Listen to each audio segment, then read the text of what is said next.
today we're starting things off with a conversation about Call of Duty Black Ops 6, which, if you've been following us for any length of time, you may not expect us to talk about Call of Duty because I think, admittedly, over the years, we have said that neither of us are big Call of Duty fans. We don't really play the games that much. I woke up today, Randy. Nay, I went to bed last night pumped to talk about Call of Duty.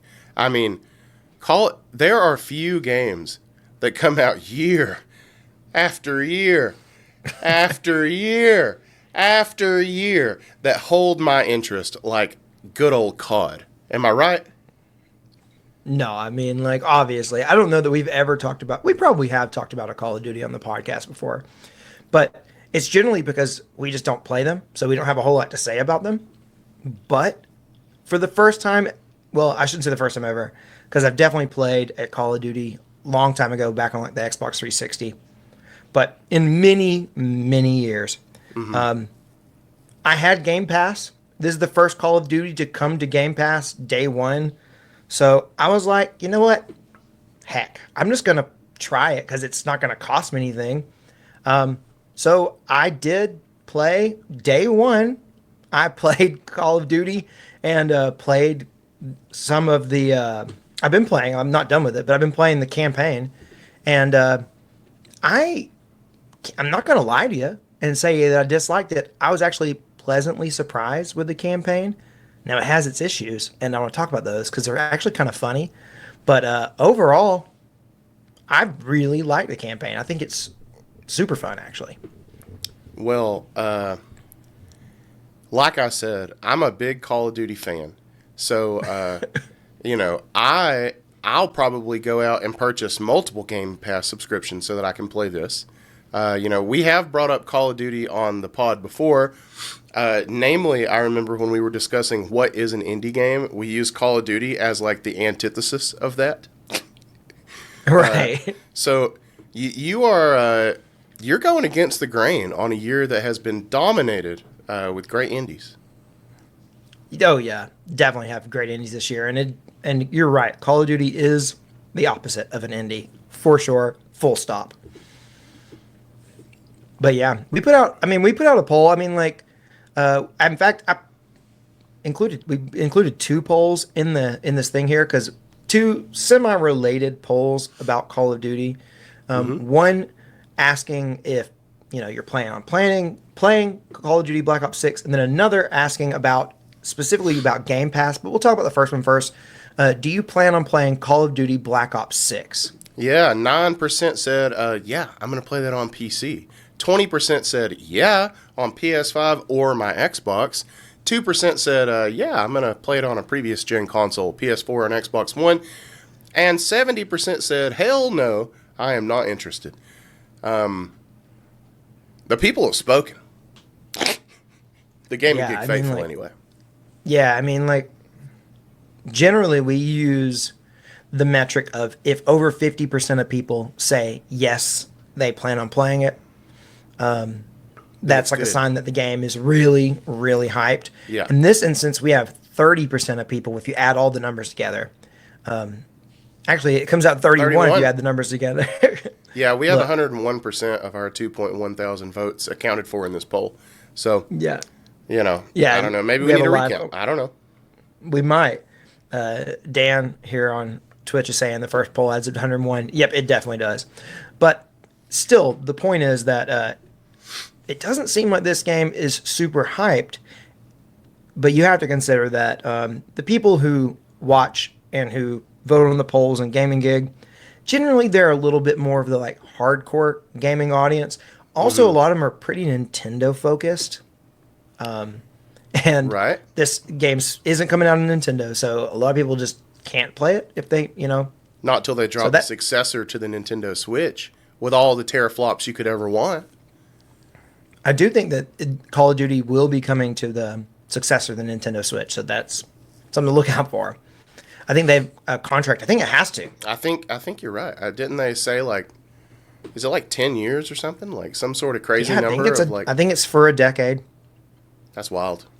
And Call of Duty is generally an annualized release, so Mm-hmm. There's gonna be a lot of Call of Duty games come out on the next Switch system. Right. Um, Maybe in the but I future think we'll have a podcast topic about is Nintendo hardware bottlenecking Call of Duty? we, I mean, like we could be having that conversation right now because not about Nintendo, but this is a game that is we are 4 years in, almost in the fifth year of this newest generation of gaming consoles. Yet still, games are coming out on PS4 and Xbox One, and this is a really great example of a game that is because it's just so big that it kind of I feel like they'd be leaving a lot on the table if they didn't. Mm-hmm. Yeah. Well, only 2% said they're going to play it on one of those consoles, so I don't know. Maybe that's a sign that people are finally adopting the current gen. I don't know. That's a small number, 2%. Yeah, that is small. But I mean, at the same time, you could also argue that 30% of people saying yes, they want to play this is a fairly small number when you consider how popular Call of Duty is. And Mm-hmm. I think we could assume that generally the gaming gig people are not super into Call of Duty, but the more casual audience, this is a game that so many people just play Call of Duty. Like Call of Duty is their game. They have a PlayStation. It's basically a Call of Duty machine. And then every year they get the new Call of Duty game. They may pick up one or two other games throughout the year, but generally it's just Call of Duty. Right. And those people probably aren't voting on this poll. Well, the important thing isn't who's excited for Call of Duty, Randy. The important metric here is who's getting Game Pass because of it. Yeah. Which is there a was hell of a a segue. yeah, there was an analyst came out and said that they expected that this Call of Duty game being day one on Game Pass could potentially bring like millions of new Game Pass subscribers to Xbox or to Microsoft. Mm-hmm. And I thought that was crazy because I'm like, really? Is it really going to make like millions of people sign up for it to play it on Game Pass so they can pay less? So we put out a poll to try to see if that holds true, at least in the gaming gig audience, and asked, do you plan on subscribing to Game Pass to play Call of Duty Black Ops 6? That's right. And at 5%, people said yes. At 25% said no, but that's because I've already got Game Pass. 8% said no, I plan on buying the game for real. And 62% said no, I'm not interested in this game. Yeah. So I don't know if we're moving millions or not. It's hard to tell from a gaming gig poll, but Yeah. survey would suggest maybe not. Yeah, the survey here suggests that maybe not so many people are going to subscribe, like become new subscribers just to play Call of Duty. Only 5% of people.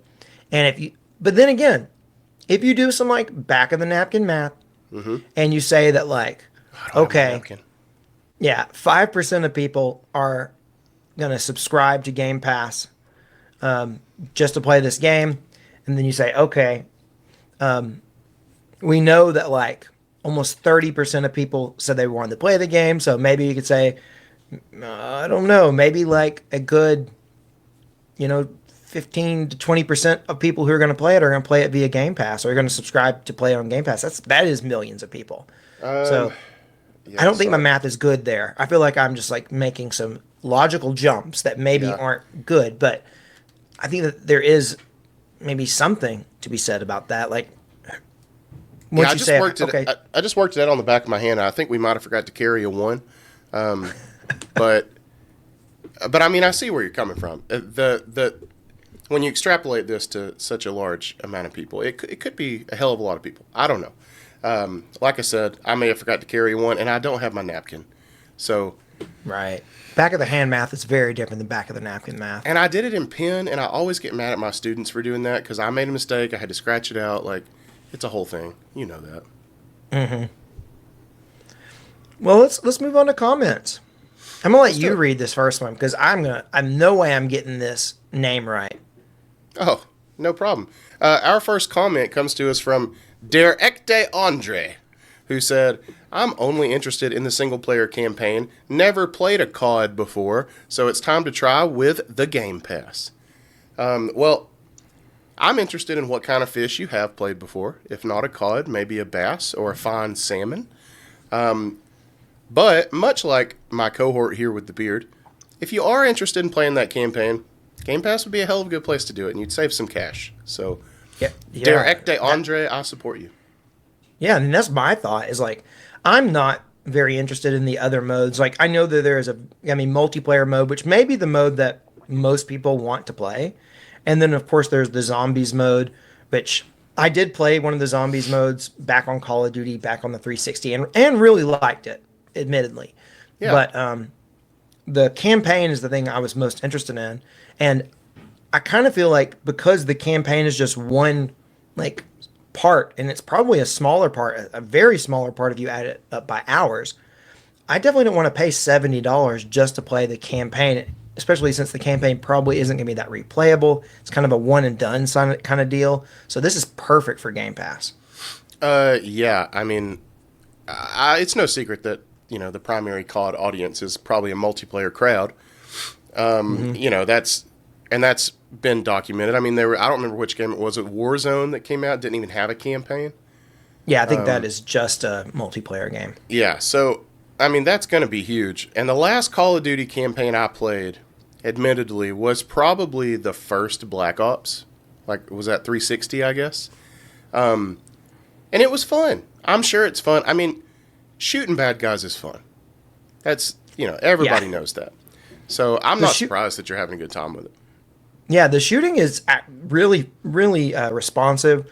The campaign missions I've done so far have been obviously they're kind of over the top, but that just makes them fun. I mean, like video games should be over the top and fun, and I've just enjoyed it so much more than I thought I would. Yeah, the presentation is really good. There's definitely some issues, but overall, it's like this game. It looks pretty good. Yeah, I know it's kind of like bottlenecked by also being on last generation consoles, but it doesn't look so bad that it's like this game looks like a last gen game. It looks good. It still looks good. I'm playing it on my PC.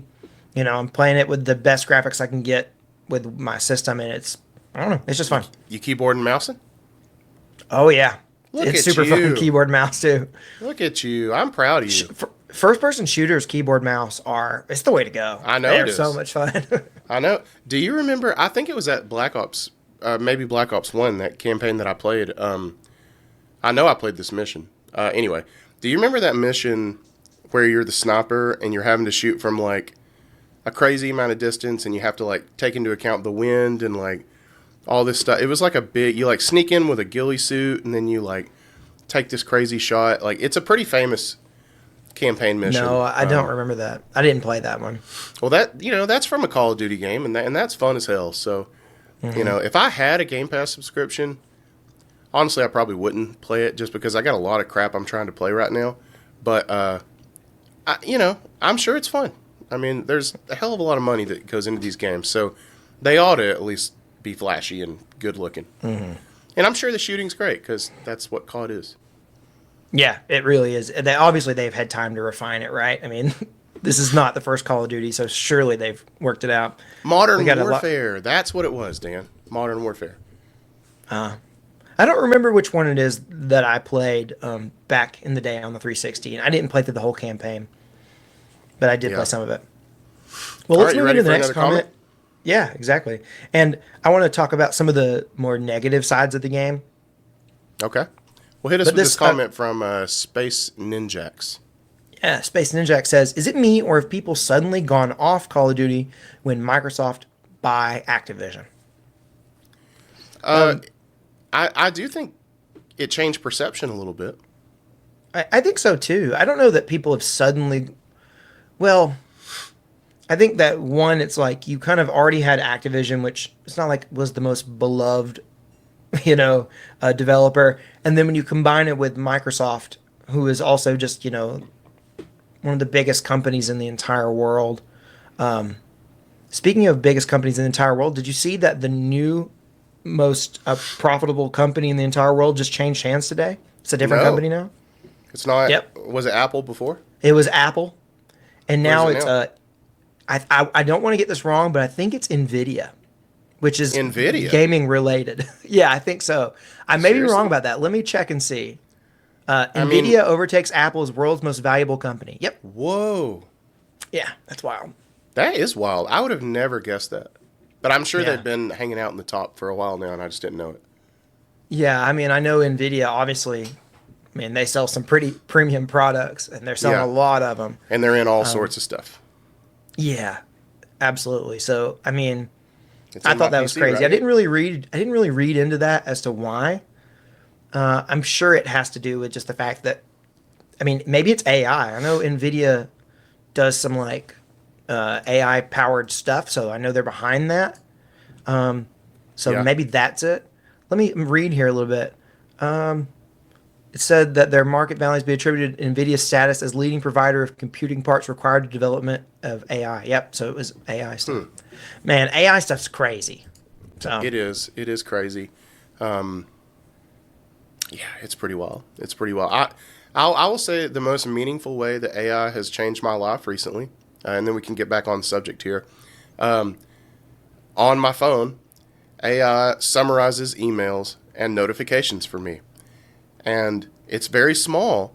But when you like stay away from your phone for like 2 hours, and then you get like 20 Discord notifications, and then you can like pull up your notification center, and it'll say like, "This was discussed, and this was said, and this was discussed." oh, that's cool. It's actually pretty helpful. Yeah, that is pretty cool. Yeah, I like. I could. I wonder what it says right now. We'll Yeah, do I a. would be interested to know. It says. So the Discord notifications say discussing space pirates, Disney movies, and game recommendations. So Interesting. it's very Okay. broad, but I mean it is accurate, and it'll throw out a couple specifics and give you the broad. Like I kind of All like it. right. Not gonna lie. Yeah, that's kind Okay, of cool. back to it. Back to, yeah. So, like, I do want to kind of use this comment as a moment to talk about some of the negative things that I've experienced playing this Black Ops 6 thing. And mostly it's just asinine how this game launches on a PC. How weird it is to install it, just to get to play it. I've had so many problems with it. Yeah, that's right. Asinine. So what kind of problems have you had? So one, I mean, like I didn't have any problem installing it, but the way you install it's really weird. Like, but I know some other people have had some issues. But you go in, you install Call of Duty. Like you're not just it's not just Black Ops 6, it's Call of Duty. And then you have to choose like out of a list of games, you have to choose what you want and like what packs you want. Like you want the Call of Duty Black Ops 6 campaign, do you want the multiplayer, do you want like and then you got to get all the extras and it's really weird. It makes no sense. But So not they've that got their bad. You own. get through it. They've got their own launcher. They've got their own launcher. Okay. They do. So it And sounds then kind of like a. That reminds me of Gears 5 because Gears 5 will let you pick like what you want to install, and I thought it was really weird at first, but I actually really like it. Because if you don't want the multiplayer or you don't want the campaign, you can install less and you get playing quicker. But go yeah, ahead. It I sounds like guess you got more that's problems. that's probably the idea behind it. Do you have to do it in battle.net? I think you do if you do it through Steam. I did it through Xbox because it's through Game Pass, and I did not. Now I don't know if I already had it, and maybe I did, and I just didn't realize it. I don't think so though. I don't know if it's different for Steam or Xbox, but I don't think I did. Okay. But so there's that. And then I've had trouble with the game needing, it's new and it needs lots of updates. So it'll let you like load into the game before it tells you that it needs to update, which is really annoying because the game takes a while to load. It does that like loading preloading shaders and you know what I'm talking about where it takes a Yeah. while and it'll like take a while to get into the game and then it'll say, oh, you need to update and restart. Which is a little annoying because it pulls up the Call of Duty like a client, like the kind of thing. Then you click into Black Ops 6 and then it transfers over into a completely other thing. That shuts down and then Black Ops 6 opens up. And then it like loads in and that's when it tells you that it needs a restart, which is really annoying. But then on top of that, it'll often load you in and then it'll put you in a queue because like the servers are overloaded and you have to wait to play the game. And I'm just trying to play the campaign. And Right. like, why are they putting me in a queue to play an offline campaign? I know like online's required, but it's like I shouldn't have to sit and just stare at my computer to wait just to play in a campaign mode. It's like, why?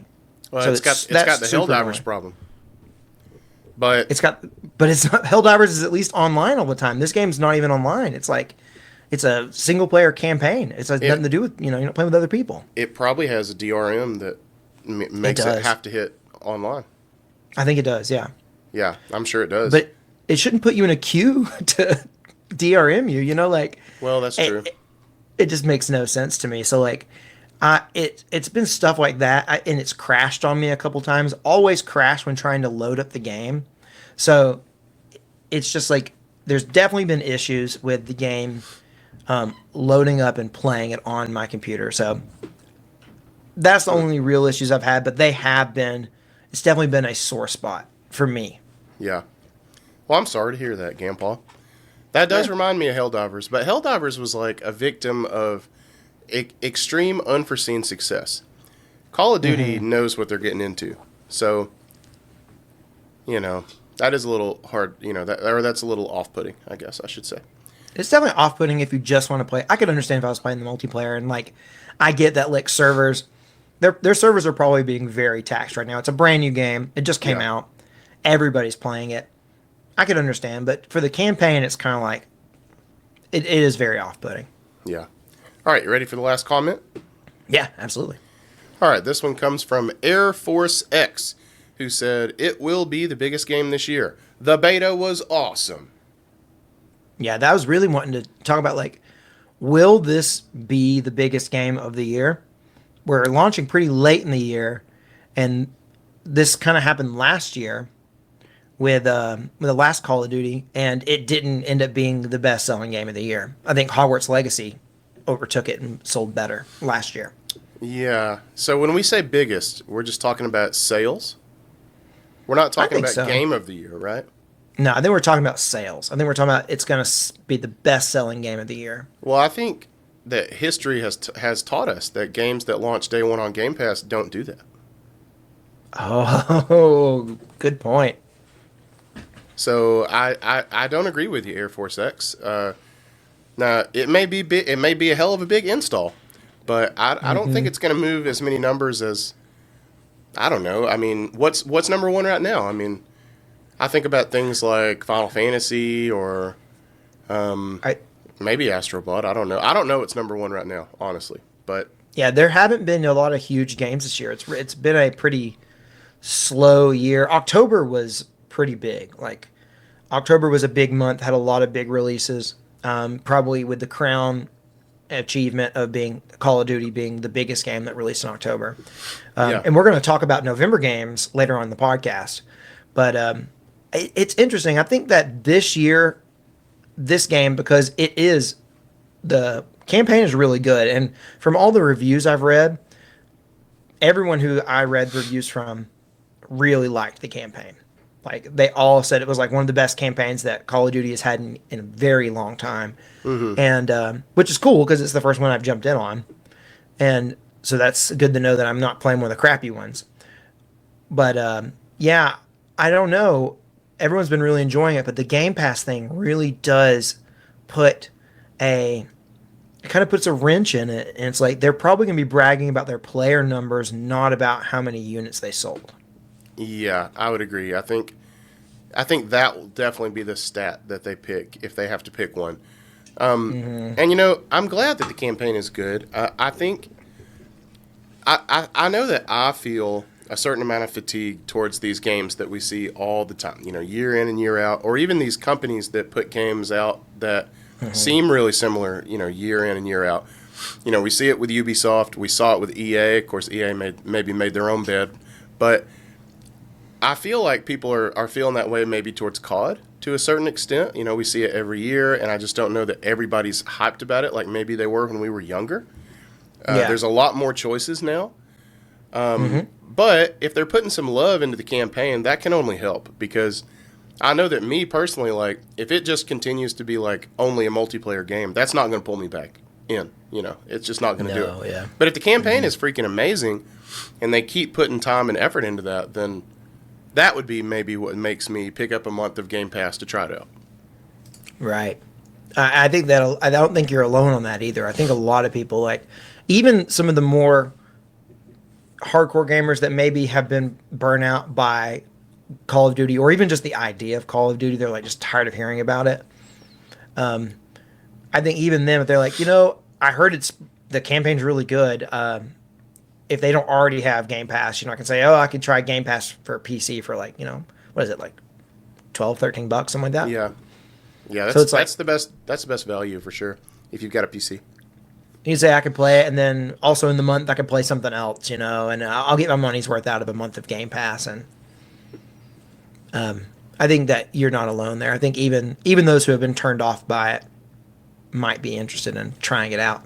Mm-hmm.